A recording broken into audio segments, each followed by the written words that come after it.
इस वीडियो में हम ब्रिटिश सत्ता के अंतर्गत भारत में शिक्षा का विकास किस प्रकार हुआ उसका अध्ययन करेंगे।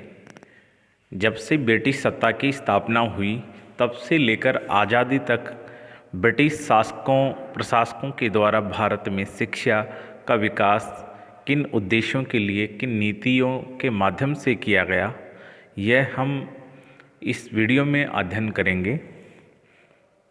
मैं Bajrang Swami, assistant professor, government college Uniara Tonk. प्रिय विद्यार्थियों, आधुनिक भारत में शिक्षा का जन्मदाता चार्ल्स ग्रांट को माना जाता है। चार्ल्स ग्रांट एक ब्रिटिश सिविल सेवक थे जिन्होंने सबसे पहले ये सुझाव दिया कि भारत में ब्रिटिश सत्ता का विस्तार करने के लिए अंग्रेजी स्कूलों का प्रसार करना ज़रूरी है।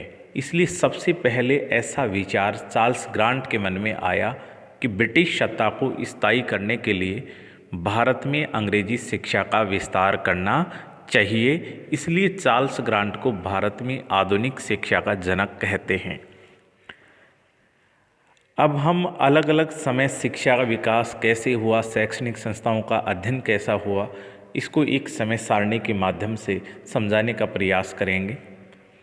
1781 पहली जो अंग्रेज़ों के द्वारा भारत में स्थापित की गई पहली जो शैक्षणिक संस्था है वो 1781 में स्थापित की गई और ऐसा प्रयास किया तत्कालीन बंगाल के गवर्नर वॉरेन हेस्टिंग के द्वारा। 1773 के रेगुलेटिंग एक्ट के माध्यम से कंपनी की गतिविधियों को ब्रिटिश संसद के द्वारा नियंत्रित और नियमित करने का प्रयास किया गया। इस अधिनियम के तहत काफ़ी प्रावधान किए गए। उसके बाद में धीरे धीरे कंपनी को ये एहसास हुआ कि भारत पर तब तक उनका शासन स्थायी नहीं हो सकता जब तक कि वे भारतीय साहित्य समाज इनको नहीं जानेंगे, और वही ब्रिटिश प्रशासक सफल है जो भारतीय संस्कृति, सभ्यताओं और साहित्य को जानता हो।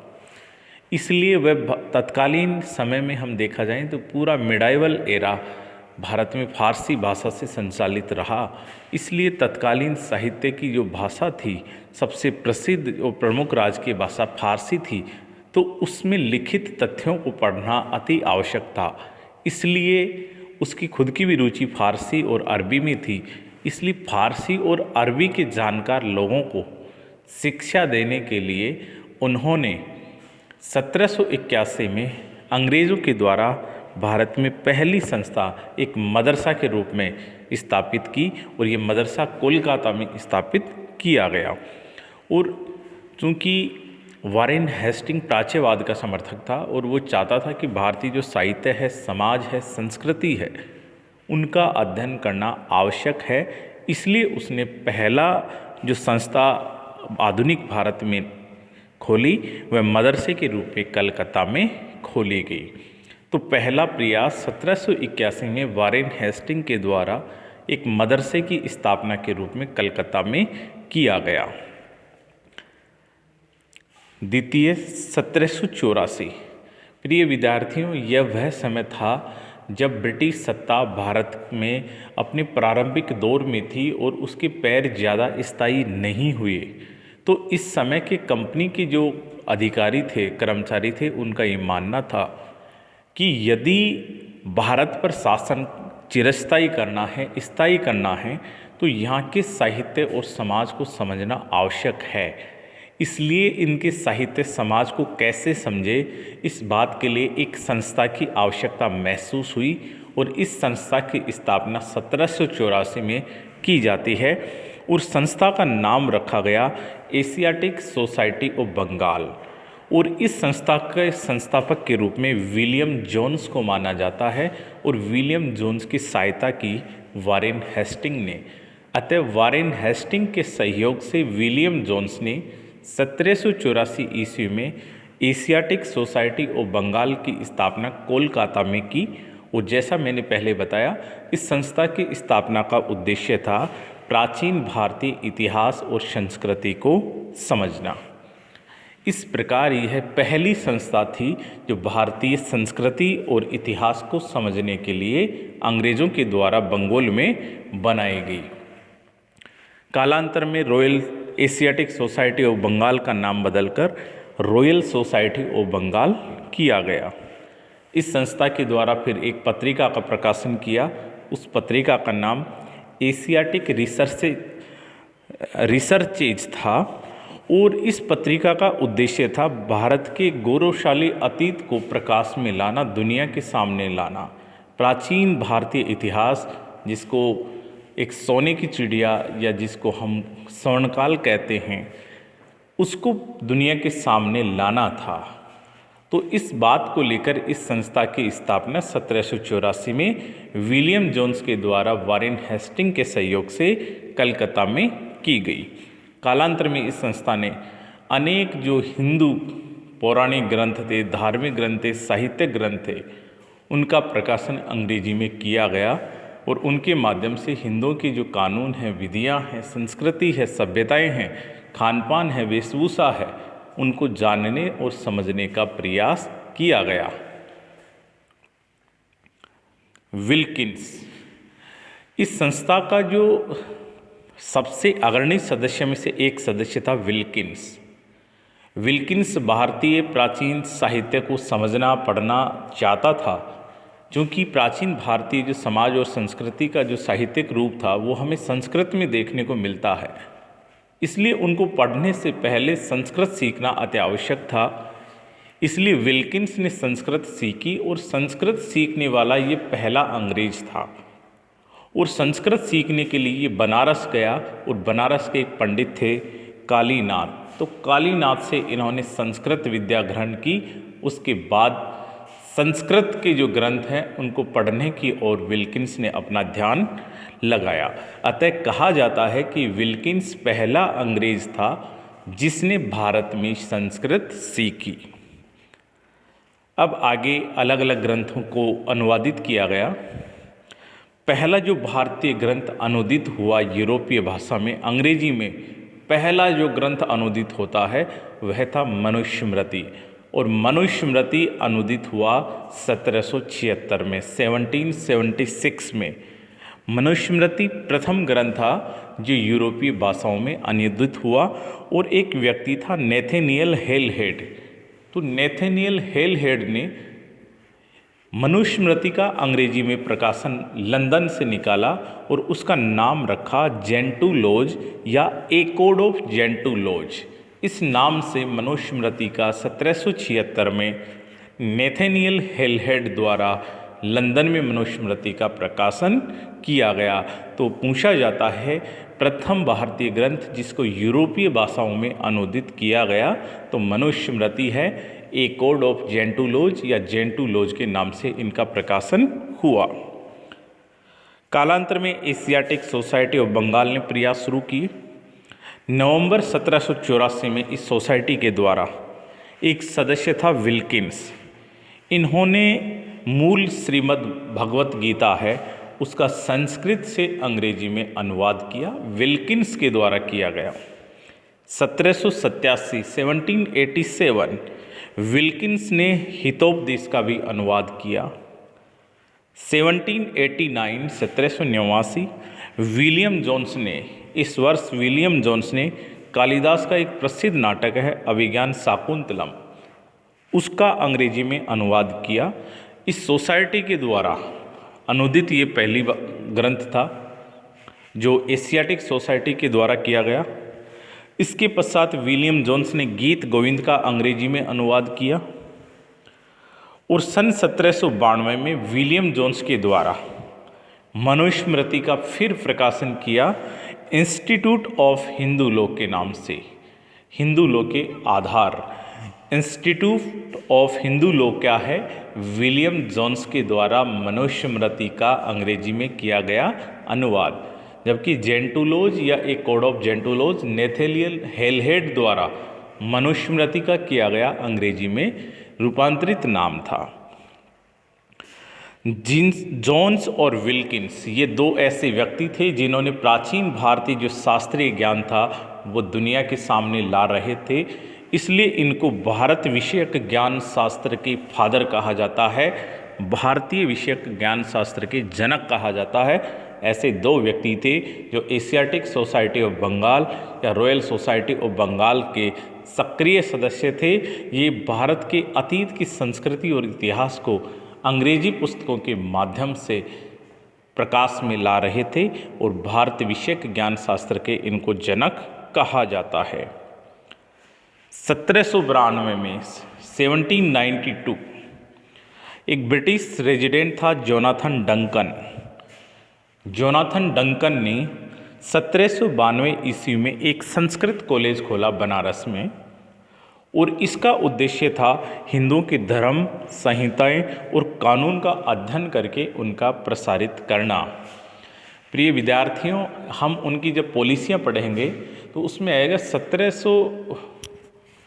1813 से पूर्व शिक्षा के प्रति अंग्रेज़ों की एक नीति थी कि भारत में प्राच्यवाद को ही प्रोत्साहन दिया जाना चाहिए। प्राचीन जो इनके साहित्य है, समाज है, संस्कृति, दर्शन है, उन्हीं की शिक्षा दी जानी चाहिए। इसलिए इस काल में ज़्यादातर जो स्कूल कॉलेज खोले जाएंगे वो प्राचीन भारतीय जो साहित्य, संस्कृति, भाषाएं हैं उनको देखते हुए खोले जाते हैं। जैसे 1781 के अंतर्गत अपने मदरसा देखा, 1784 में रॉयल सोसाइटी ऑफ बंगाल का देखा, विभिन्न जो ग्रंथ हैं वो अनुवादित हो रहे हैं। 1792 में जोनाथन डंकन ने किया। तो ये ज़्यादातर चीज़ें प्राच्यवाद की ओर उन्मुख था। वो चाहते थे, जैसे वॉरेन हेस्टिंग की ये पॉलिसी थी कि प्राचीन भारतीय ग्रंथों का अध्ययन करके उनको प्रोत्साहन किया जाना चाहिए। प्राच्यवाद 1813 के बाद जैसे जैसे ब्रिटिश निरंकुशता स्थापित हुई और ईसाई मिशनरीज का सरकार के ऊपर दबाव आया, मुक्त व्यापार की जब दबाव आया, तो उसके बाद उनकी पॉलिसी लगातार बदलती गई और उनका समर्थन आंग्लवाद की तरफ या पाश्चात्य शिक्षा की तरफ, पाश्चात्य दर्शन और भाषाओं की तरफ उन्मुख हुआ। ये हम आगे अध्ययन करेंगे। पहले हम देखते हैं कौन कौन सी संस्थाएं बनी। तो 1792 ईस्वी में 1792 में ब्रिटिश रेजिडेंट जोनाथन डंकन के प्रयासों से बनारस में एक संस्कृत कॉलेज खोला गया, जहाँ पे हिंदू धर्म संहिता कानून का अध्ययन और प्रसारित किया जाता था। 1818 लॉर्ड वेलेस्ली ने, अब धीरे धीरे भारत में ब्रिटिश साम्राज्य का सत्ता का प्रसार हुआ, अखिल भारतीय शक्ति बनने की ओर अग्रसर थी। तो ब्रिटिश अधिकारियों की अति आवश्यकता होती जा रही थी और ये अधिकारी भारत में जब ही सफल थे जब ये भारतीय इतिहास, संस्कृति और भाषाओं को जानते हों, लोगों से बातचीत कर सकें। इसलिए अधिकारियों के ट्रेनिंग के लिए एक कॉलेज खोला जाना तय हुआ और इस समय गवर्नर जनरल थे लॉर्ड वेलेस्ली। 1798 में 1798 में बन के आए थे, 1805 तक वे रहे। तो लॉर्ड वेलेस्ली ने असैनिक अधिकारियों के लिए, दो तरह के अधिकारी हुआ करते थे उस समय कंपनी में, सैन्य सेवाओं के अधिकारी और असैन्य या असैनिक सेवा के अधिकारी। सैन्य सेवाओं में सैनिक होते थे, असैन्य सेवाओं में सिविल सर्वेंट्स मुख्य होते थे। तो सिविल सर्वेंट्स की शिक्षा के लिए फोर्ट विलियम कॉलेज की कोलकाता में स्थापना की गई। इस कॉलेज में अंग्रेजी, हिंदुस्तानी कोश, हिंदू व्याकरण, कुछ अन्य पुस्तकें प्रकाशित की। लेकिन कालांतर में कोर्ट ऑफ डायरेक्टर जो ब्रिटेन में हुआ करता था, कंपनी को संचालित करता था, उसके आदेश पर फोर्ट विलियम कॉलेज कोलकाता को बंद कर दिया गया और 1806 के अंतर्गत असैनिक अधिकारियों के प्रशिक्षण के लिए लंदन में एक हेल्बरी स्थान है, हेल्बरी में कॉलेज खोला गया। तो हेल्बरी कॉलेज में कालांतर में भारत में आने वाले सिविल सर्वेंट ट्रेनिंग लेकर आते थे, इसलिए हेल्बरी कॉलेज उस समय की आईसीएस सेवाओं का ट्रेनिंग का बड़ा सेंटर था। 1804 बम्बई में एशियाटिक सोसाइटी की स्थापना हुई। 1823 लंदन में एशियाटिक सोसाइटी ऑफ ब्रिटेन की स्थापना हुई। मिशनरियों का योगदान, मिशनरी, ईसाई मिशनरीज की हम बात करेंगे। जहाँ जहाँ ब्रिटेन की कॉलोनी बसी, उपनिवेशवाद का प्रचार प्रसार हुआ, ब्रिटिश प्रभुसत्ता के अंतर्गत जो जो क्षेत्र आते गए, तो वहाँ वहाँ ईसाई मिशनरीज भी अपनी सत्ता को जमाती रही और उनका मुख्य उद्देश्य था ईसाईयत का प्रचार करना। और उसकी आड़ में भी ब्रिटिश सत्ता की वैधानिकता को लंबे समय तक स्थायी रखना चाहते थे। वे चाहते थे यदि उपनिवेश के क्षेत्र के लोग हमारी संस्कृति को, खान पान, रहन सहन को ग्रहण करेंगे तो न केवल हमारी वस्तुओं की बिक्री बढ़ेगी बल्कि वे हमारे जैसे बनेंगे तो हमारी सत्ता को भी स्वीकार करेंगे। क्योंकि वे ये मानते थे कि उपनिवेशवाद तब तक स्थायी नहीं हो सकता जब तक उन लोगों का रक्त और वचन ईसाईयत के अनुसार नहीं होगा। इसलिए ईसाई मिशनरीज लगातार ब्रिटिश सत्ता के साथ सहयोग कर रही थी। इसलिए ईसाई मिशनरीज ये चाहती थी कि हम भी उन क्षेत्रों में शिक्षा देना चाहते हैं जहाँ जहाँ ब्रिटिश सत्ता का प्रभाव है, और उस कारण ईसाई लोगों को स्वीकार करना आसान हो जाएगा। इस बात के लिए वे चाहते थे कि ऐसी शिक्षा का प्रसार हो जिससे ईसाईयत को आसानी से स्वीकार किया जा सके। इसलिए वे लोगों को शिक्षित कर करके ईसाईयत की तरफ उन्मुख करना चाह रहे थे।